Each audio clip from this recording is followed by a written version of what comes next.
In the past, we have done like some paid ads, tried some stuff, but it was not like really structured in a way. How you should go to 100K a month right now with your brand organically and VSL. It's basically like this. All right, I'm here with Gabriel, an info ecom coach, doing around 20K right now. And we're gonna audit his brand and give feedback to grow to 100K a month. So tell me a little bit more about your current situation. Yes, so my name is Gabriel, as you said again. I'm 22 years old.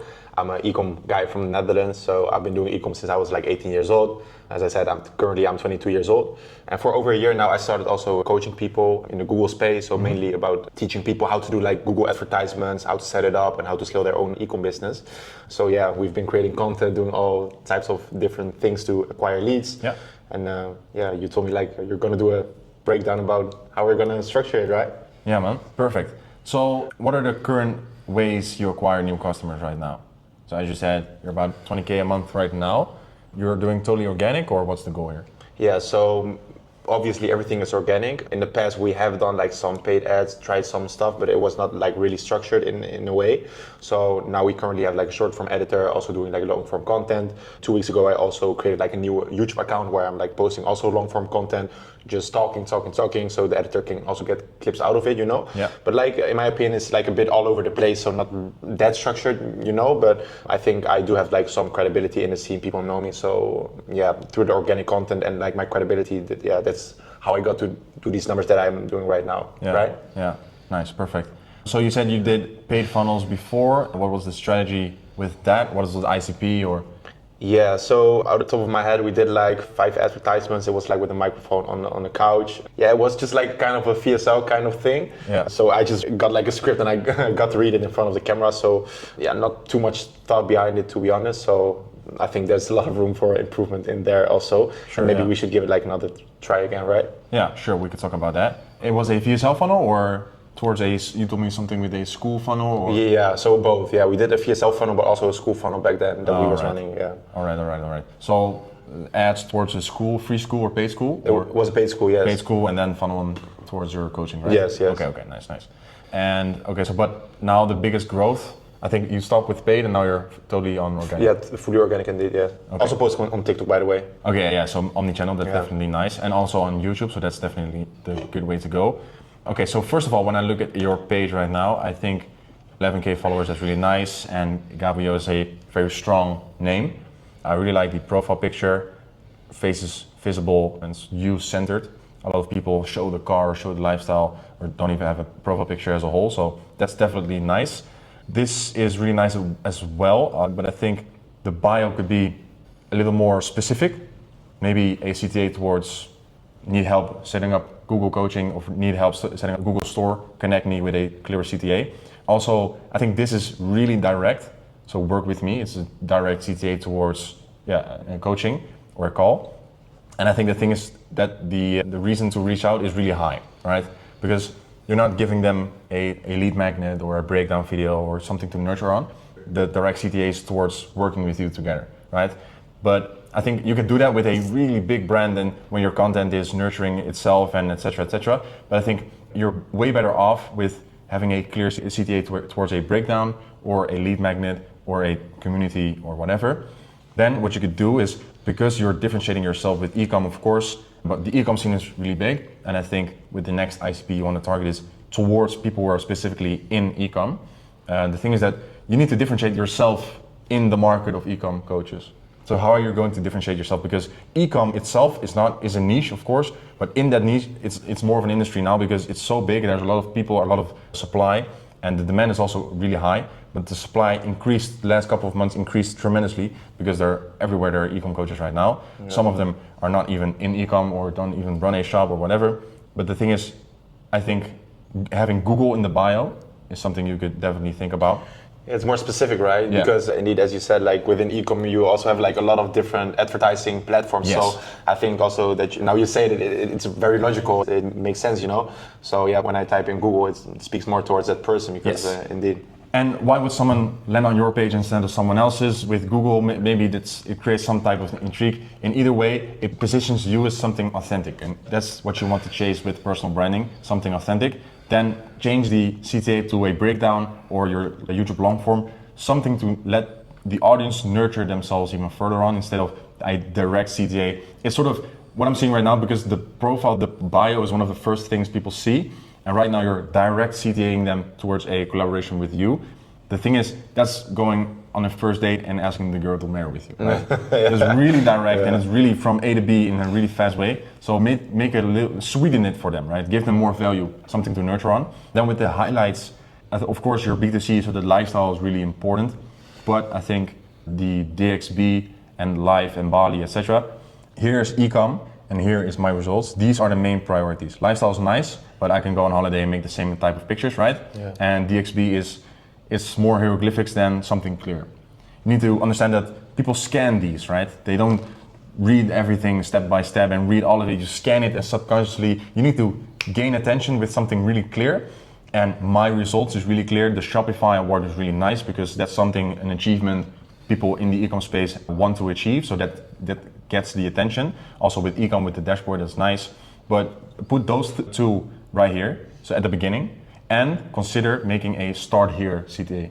So a start here highlight where you show your story even more. I was this and that, I was working here and here. So show the transformation, right? So a start here CTA with a clear story of who you were, who you become, and the vehicle you used, which is of course Google branded dropshipping. And then you can show the lifestyle, but the lifestyle is not centered because the lifestyle itself is not really... A bit of more of a byproduct, right? Exactly, yeah. Yes. The lifestyle should never be the center of attention. Then with the pin post, it's nice. I think the lifestyle you show is nice as well. Here's very subtle. And I think you need to keep it personal, right? So it needs to be a direct reflection of who you are as a person, and that's the only way you will actually succeed in making a personal brand, because everyone could just post value. It's not a website, it's really a personal brand. So posting value itself or having nothing authentic on it is ruining your personal brand. So I really like this, as long as it's truly unique and a truly reflection of who you are as a person. Then with the reels, what type of reels do you have right now? What is the structure or the strategy behind that as of now? Yeah, so now we're actually trying different things. Also just started recording like the talking heads, lifestyle content, more of like story time telling. Mm-hmm. So here you see like on the pinned video, it's more like of a storyline that you just said. Yes. I think it's also important to have this on my main page as like a picture of my story so people can see who I was, who I became, and what vehicle I used. So yeah, content is getting some traction, but I think we need to be speaking more to the ICP, because you can get like 5,000 views, but yeah, if it's not targeting someone or is like sending out a clear message, it won't reach to the people, right? Mm-hmm. So yeah, we're just a bit experimenting, but I think I can make content more specific towards the persons we want to target, right? And who is that person right now? So who's the ICP you want to target right now? Yeah, I think like young entrepreneurs who just started, who are struggling to get their store live, who don't know what advertisement platform they should use. But I think we should structure it more so I know like in the back of my mind before like recording a video, like, okay, now I'm speaking to this ICP, I'm making a video towards this ICP. So I feel like I can be more specific towards them because obviously, as I said, I know them very well because I was that person, right? Yes. Yeah, a lot of the times with B2C especially is the ICP is a younger version of yourself, 9 times out of 10. So every personal brand you want to, of course, convert people into buyers. I mean, you need to treat it as a funnel, right? And the thing is, these are the 3 emotions that you need to actually hit in order to convert people into buyers, right? It's authority, likability, and trust, especially with B2C, it's likability. The thing is, authority is you need to show the lifestyle. You need to show that you achieved something, no matter what vehicle you use, but you need to have it may feel wrong, but you need to have some type of status, right? Because, for instance, if you wanted to have advice on a personal trainer, you would ask a guy who's buff, right? A very lean and bodybuilder, for instance. You wouldn't ask a fat guy with a belly and whatever going to McDonald's every day. Yeah. Even though that guy with the belly has a lot of knowledge on food and how to transform people from skinny to massive builds and whatever, they don't have your respect because they didn't achieve it themselves, right? Yeah, right. Is that clear? So the thing is with your authority is you need to show that you got from A to B or transformed your own life with the vehicle you used. And then the second one, especially with B2C, is likability. So show actually your personality. Your content needs to be a reflection of who you are as a person. That's the only way people truly make a connection with you, right? Because it's more important to have people actually like you and build a connection with you and show that you have a personality than it is that you create trust or have a good offer. Especially with organic content, people need a lot of touch points, and especially with e-com, if it's a very saturated market, why would someone go with you instead of someone else? It's because they like you as a person, right? They feel some type of relatability, and that's why I really like this reel, because it shows your story, like you said before. The story, your transformation, the younger version of yourself, the old ICP, that's really who you want to target. So show them how you got from A to B using that vehicle, which means they can achieve the same. Because when you show your previous state and the previous situation we're in, the guy who did work or got to school and figured out that he wants to make money in school and the system is not for him, especially with B2C, that's what we all want to achieve, right? The third one is trust, and we'll get into that a little later. But like we said before, the ICP is, you have two types of ICPs, right? And I'll type it out right here so you better understand. You have the normal ICP and then the qualified ICP. And the difference is how you should target them, right? So this is basically your normal ICP. And then with the qualified ICP, it's more, you target people who are already sold on the product. So they're in e-com. See the difference? Yes. So the output and the desired outcome is exactly the same. There's no difference in these two. But this guy is really more advanced in the journey and has more pain. Because he already tried to build a store, he already tried to do this and that. He maybe even bought a coaching and it failed. Yeah. So the desired outcome is exactly the same, but this guy has way more pain. So it's way more easy to target their pain points and way more specifically, so target them way more specifically. And you don't have to convince them on e-com, because they already know that e-com is the vehicle they want to use to get the desired outcome, right? So it's way easier to target them. And you don't have to convince them, oh, this is how e-com works from A to B, the 3 steps to start your e-com store. No, you don't have to do that shit. You can just like post way more specific videos to target that ICP. Yeah, they just want to know why they should use Google, for example, you know? Exactly. So they might have used, in your situation, they might have used other platforms like TikTok or Meta, but it didn't work. So you can just shift their belief into thinking Google is a solution for them. You don't have to convince e-com is a solution for them. You just have to shift the narrative into your unique mechanism, right? So I really think that that is really important here. And I see a lot of lifestyle stuff, right? And a lot of edits. Yes. And these are from the vlogs, you said, right? Yes. Okay, so you target them and then from the vlogs. And with the value content and etc., is there a strategy behind that? Yeah, I think like the talking heads that I do are like more e-com related, so I think I'm more targeting like the second ICP, right? Mm-hmm. So more like this video, for example, why you should use AI listings or not use AI listings. This is obviously for someone that already is in e-com and is struggling with the question if he or she should use AI listings or not. So yeah, those talking heads are more e-com related, so I would say like those are more targeting like the second ICP that you just said. Yeah, perfect. And I think, like I said, with the way B2C brands actually work and are successful as of now, is just make more content and show personality on that content. So that's really way more important than the value you actually share, because a lot of people post value on Instagram or just post edits on Instagram. Both of those could work, but 9 times out of 10 it's not really efficient, because the thing is, and the truth is that people get on the platform, especially with B2C, to be entertained. When they want to learn something or get something new or achieve new skills, they go to either YouTube to search a tutorial or go to Google to search something or a product or whatever. And the thing is, they go on Instagram to be entertained, just let loose a little bit and just watch some easy videos. So the value content itself, it works and it's really nice, but posting as much value content as possible is not really the way to go. The way that actually works is posting content on topics that are interesting for them. For instance, like I said, the personal content on topics that are hot topics right now. For instance, the AP X Swatch release. A lot of people, a lot of big brands comment on that or have an opinion on that or have a statement on that. And that's how you make the relatability, so the likability. So they want to relate to an opinion you have as well, or relate to a perception of how you view the world or a topic or a statement you have. And that's how you build the trust and the likability. But it's on topics that actually interest them. Yeah. Right? Because with the content, is there some type of brand you look up to as of now? Like a personal brand? Yeah. So someone you really like the content or whatever. I think like I actually do like a lot of creators. I think Daniel Dalen has like his own style. Someone who has like his personality is very recognizable, right? Yeah. The way he is, the way he acts, like everyone knows when we talk about Samuel, like what his attitude is, what his opinion is. So it really comes forward towards his content. So I think like the way he does that, I got respect for, you know. So yeah. So the same for me. When people think about me, I just want them to think like, oh, that is Gabi, like that is him, you know. Yeah, for sure. And yeah, the thing is with Samuel is he creates massive trust because of course he's the founder of Icon. So that's infinite social proof and credibility because the trust is already there. So the climb results, how you like I said in the beginning, especially with ecom right now, there are a lot of guys out there that claim they do info and ecom and whatever, but they don't do any of that shit, right?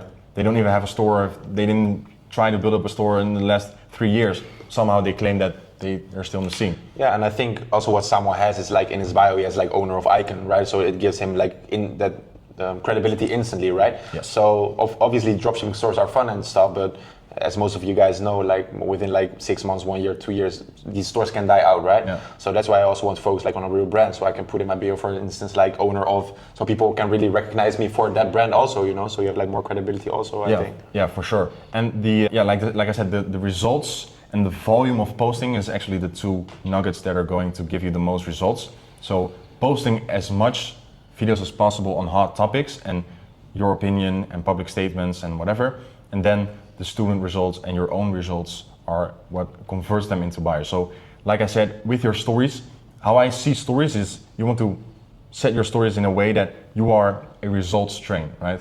And the train is going and going and going and going. And as long as people see that train, they can either step on the train, so they convert into buyers, or they can just see the train going, leaving the station and coming back, instantly social proof every single time. So results on your stories is really important.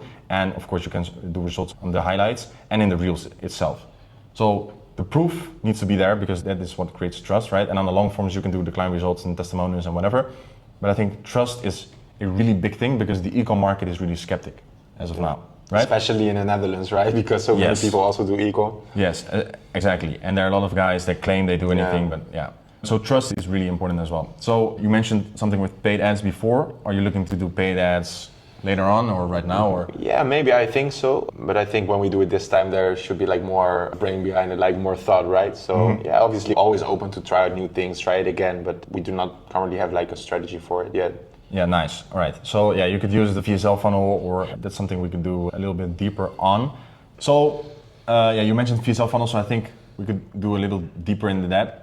Basically, the thing is how you should go to 100K a month right now with your brand organically and VSL is basically like this. So the road to 100K a month is structure them as followed, right? So you have the organic, which is 1.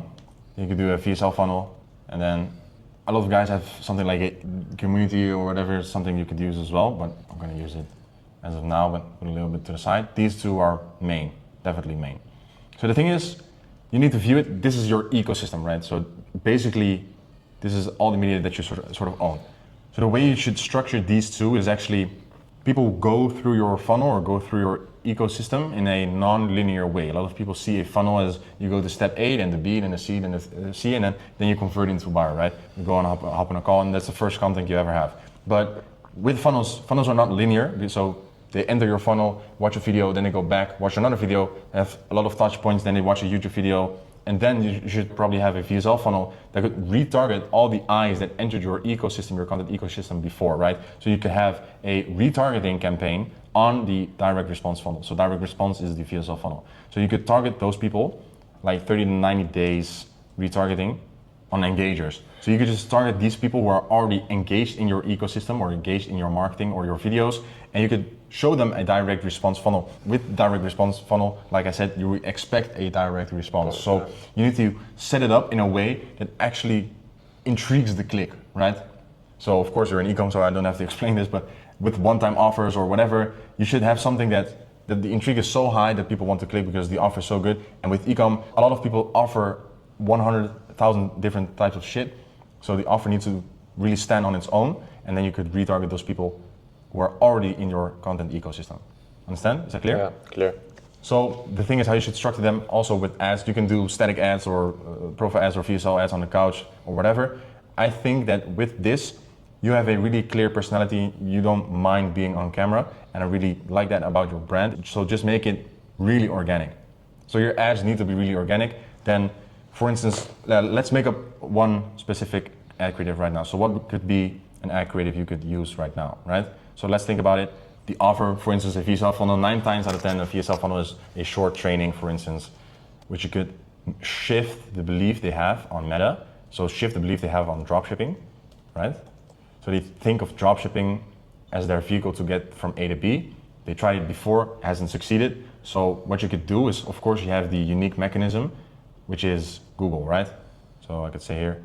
So the thing is, you can position Google as the unique mechanism here. So you can refer. So for instance, the ICP is you already tried ecom. You're in ecom for so long now. You already tried this and that, maybe even bought a course and this and that, but still not working for you. But the thing is, it's not about you, it's about the platform you use. The thing is, Google is way more blah, blah, blah. So you set the unique mechanism as something they haven't heard before in order to shift their focus and shift their belief into something, a new opportunity. Something new, something fresh, something they haven't tried before. And it needs to be full of opportunity in a way that really intrigues people into clicking. And then you can, of course, with if you funnel a short training or explanation on Google as a specific, unique mechanism, right? Yes. Any questions? No, clear. Very clear. Nice. So I think you should have like test multiple creatives on organically and then maybe static as well. And then you could just post that as well. And on organic, I think conversion content is a really specific thing. I think you mentioned using AI a lot in the backend and whatever, right? Yes, right. So is that something you could use in your content as well? Obviously. Yeah, for sure. And I see a lot of things. I could show you the ICP afterwards. I think conversion content is really important now because a lot of people, the thing is how you should structure conversion content are lead magnets, right? So it's basically, you've seen it before probably, you show something, a cool mechanism or something with a backend structure or your customer service automated with AI, blah, blah, blah. And then you could structure it as a system or something really tangible and they come and they get access to something, right? So I think that's the way you should structure conversion content and that's, I think, what's missing right now because of course, likability is nice and the authority is nice. You can show all the lifestyle if you want. They have massive trust and really like you, but if you never ask for something in return, they will never take action. Yeah, they don't know that they should take action, right? Exactly. So you want to position those lead magnets as something really clear and something really tangible and really easy. The click and the way you should structure that is really tangible and really easy for them to click, right? Yes. I think that's it. Do you have any questions further, something you want to discuss? No, to be honest, like a few fresh new insights, so definitely we'll be noting that down and make some changes on the account. Also in the content, I think we should do like another sit down to see like how we can really structure it. But like, as I said, fresh new insights. Yeah, very curious about what the next experience is going to give us, right? Nice, bro. Let's go. Let's go, bro.